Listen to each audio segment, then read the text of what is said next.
So we're now going to look at the dimpled limacon. The dimpled limacon is when the absolute value of A is greater than the absolute value of B, but less than the absolute value of 2B. And we're going to see what looks like a dimple. So the first piece that we'll study, remember this is a limacon, so it's A plus B cosine theta or A plus B sine theta. The first thing I want us to study using Desmos is going to be, is there a difference between A and negative A? So in Desmos, in one line, let's type in R equals 1.5 plus cosine theta. In the second line, type in R equals negative 1.5 plus cosine theta, and let's see if there is a difference there. So I have the two polar equations written in Desmos, and let's see. So the first one, so this is the dimpled shape I'm talking about. Right here is the dimple. So let's see. Now let's get rid of that one. Let's see where negative 1.5 puts us. And that one's blue. And let's see, this one's, looks like they are the exact same polar curve. So is there a difference between A and negative A? Does not appear to be a difference. So we're going to write no. So these two polar curves give you the exact same sketch. So next, what we're going to look at is there a difference between B and negative B? So if we think about the limacones we've already looked at, which are the inner loop and the cardioid, we've studied that A and negative A has no difference, but B and negative B has a difference. So before you type these in, why don't you think about what the difference is going to be between these two curves and then see if you are correct. So let's type these in and let's investigate their curves, these two polar equations in part B. So here are the equations written in Desmos, and let us look at when B is positive 3. Okay, so notice dimple's on the left side of the x-axis and opens to the right. And when B is negative, opens to the left and dimple's on the right side of the x-axis. So, is there a difference between B and negative B? Yes. Let's look at it again. That is for positive 3. And that is negative 3. So the orientation, when cosine is positive, okay, here's when cosine is positive, has a positive B. Notice it opens to the right, positive x, right? Cosine is negative, it opens, let's look at that again, opens to the left. So we can fill in, is there a difference between B and negative B? Yes, there is. Orientation. So we'll fill that in, yes.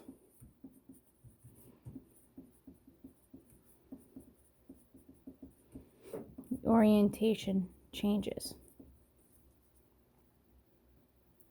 So now, part C, you notice we're going through the same explorations that we went through with the cardioid, except we're doing it with the dimpled limacon now. So now I'm concerned about the change in orientation. So these four polar curves in part C, notice A is the same, but then the B is either 2 or negative 2, and we've got positive 2 cosine theta, negative 2 cosine theta, positive 2 sine theta, and negative 2 sine theta. So they're going to share some characteristics, but they're also going to characteristics that are different, and let's study those differences with the positive cosine, positive sine, negative sine. So let's graph those four on Desmos. So here are the four polar equations. Let's look at 3.1 plus 2 cosine theta. Dimple's on the left side, opens to the right. 3.1 minus 2 cosine theta. Dimple's on the right, opens to the left. So now, what do we expect to see with positive 2? I expect to see that it opens down, that it opens up, and I bet the dimple should be below 0, 0, which it is. And for 3.1 minus 2 sine of theta, we know that this should open down, so the dimple is going to be a little bit above 0, 0, which it is. So positive cosine to the right, negative cosine to the left, positive sign up, negative sign down. So let's write that down. We could actually say, why don't we say dimple on left opens right,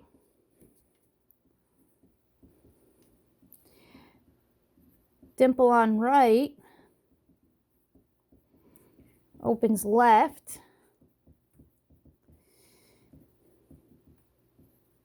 dimple down opens up, and dimple up opens down. So in the last part that we're going to study, we're going to worry about the dimple and the total length of the Limacon. So in part D, we're going to sketch these 4 polar equations, and we're going to look at where is the dimple located for each of these 4, what's the total length from the dimple of the Limacon, and then we're going to write out in general how do you find the dimple and the total length from the dimple of the Limacon. So let's put those 4 on Desmos and investigate these questions.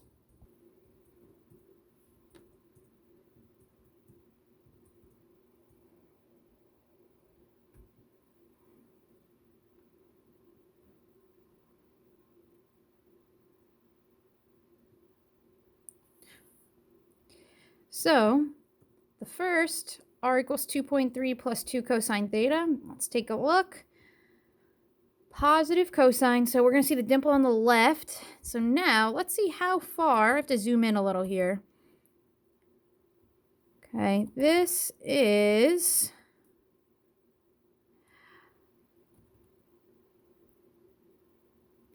0.3 to the left of 0, 0. 0.3 to the left of 0, 0 is the dimple's location. So let's write that down.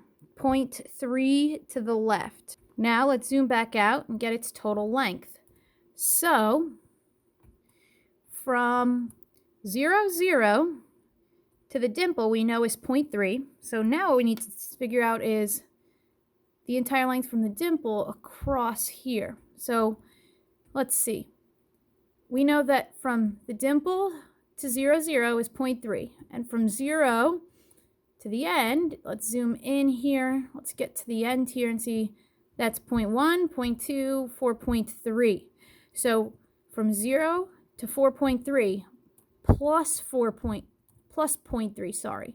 Here's 0.3, and then this is 4.3. So let's write that down for total length from the dimple for the first polar equation we have here is going to be 0.3 plus 4.3, which puts us at 4.6. So now let's look at the second curve. So I'm going to take away the first one, and we're going to look at the second one. So I'm going to have to move the screen, adjust. It's opening to the right of 0, 0 by, you could see, 0.7 to the right. So let's write that down. 0.7 to the right of 0, 0. Now let's get its total length. Okay, this is the second curve, 1.7 minus cosine theta. Okay, I have to zoom out. And remember, from 0, 0 to the right, this dimple is 0.7. We need this entire length here. So let's zoom so we can see what this is. 2.5, 2.6, 2.7. So from here to 0, 0 is 2.7. And here to here is 0.7. So the total length is 2.7 plus 0.7 for the second. So let's write that down. 0.7 plus 2.7 puts us at 3.4. So now let's look at the third curve. So let's get rid of looking at the second curve. Let's look at the third. And it's bigger, so we zoom out. We zoom out till we could see it. Now we need to examine. So we need where the dimple is located. So we're going to have to zoom in here. Okay. And we can see 0.1, 0.2, 0.3, 0.4 below 0. So for number 3, we're 0.4 down from 0. Okay, so let's write that down. 0.4 down from 0. That's where the dimple is. And the total, okay, down here, this is 0.4. Now we have to figure out from 0 all the way up here, and we have to add that to 0.4. So we're going to want what that is exactly. So let's zoom in here. Let's see what it is. Okay, that's 9.5, so 9.6, 9.7, 9.8. So here's our third curve. 9.8 is the length from 0 up to this point right here. So we still have to add this 0.4 to it. So it's going to be 0.4 for the total length of number 3. That's 0.4 plus 9.8. That puts us at 10.2. And for the fourth, let's get rid of the third curve and let's look at the fourth curve. So let's move it around a little bit. It's up from 0 by, zoom in, by 0.3. So 0.3 up from 0. Now let's get the total length from the dimple to the other side of the limacon. Okay, so we know that this is 0.3, so we need from 0 down to here. We're going to add that to 0.3. So let's see where we're at here. This is 4.3. So from 0 down to this point, it's got a length of 4.3 plus this 0.3 up here. So that's going to be 0.3 plus 4.3. That puts us at 4.6. So let's take a look at these numbers and figure out the pattern that we see here. So if we look at what we've written down, the dimple in the first polar curve is 0.3 to the left of 0. In the second, it's 0.7 to the right. In the third, it's 0.4 down from 0. And in the fourth, it's 0.3 up from 0. So, in your own words, try and think about right now where the dimple will be located from 0. See if you can determine that. And think about what is the total length from the dimple to the opposite side of the limacon. See if you can figure that out. And we'll write down the general form. So, the length, or I should say the dimple's location from 0, we know that if we have positive cosine, it's going to be to the left. So if it's for the dimple, okay, if it's positive cosine, it's to the left of 0. If it's negative cosine, it's to the right of 0. If it's positive sine, it's down from 0. If it's negative sine, it's up from 0. And the length that it is the absolute value of A minus the absolute value of B. That is how far. That is its distance from 0.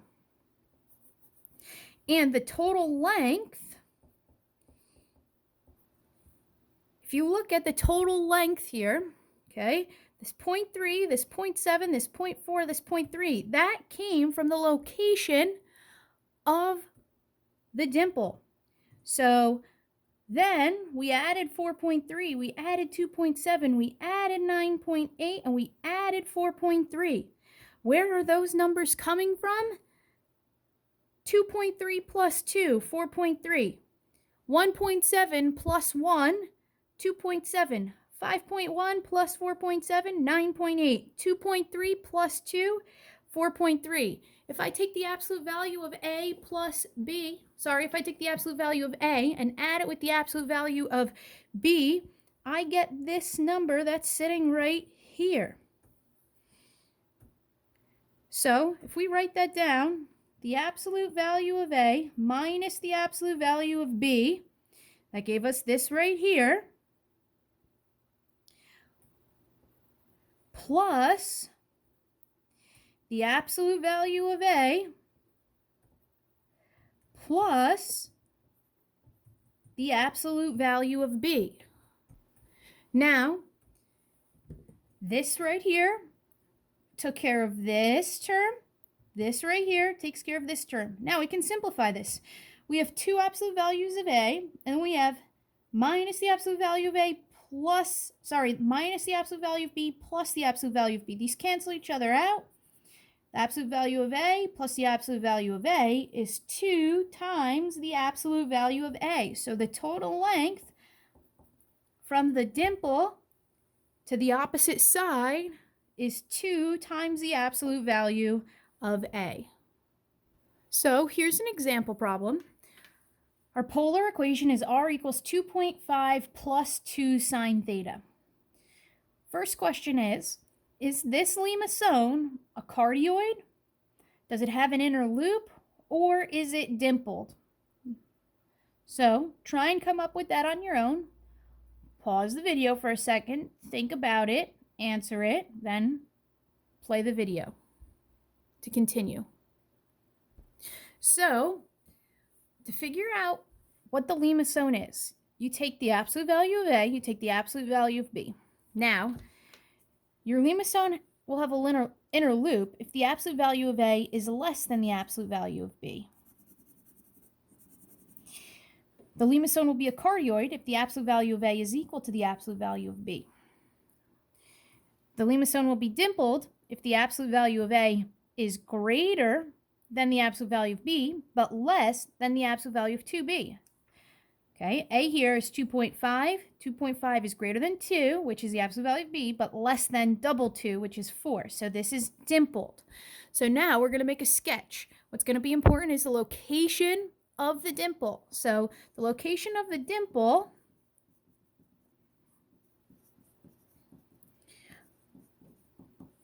get that for me.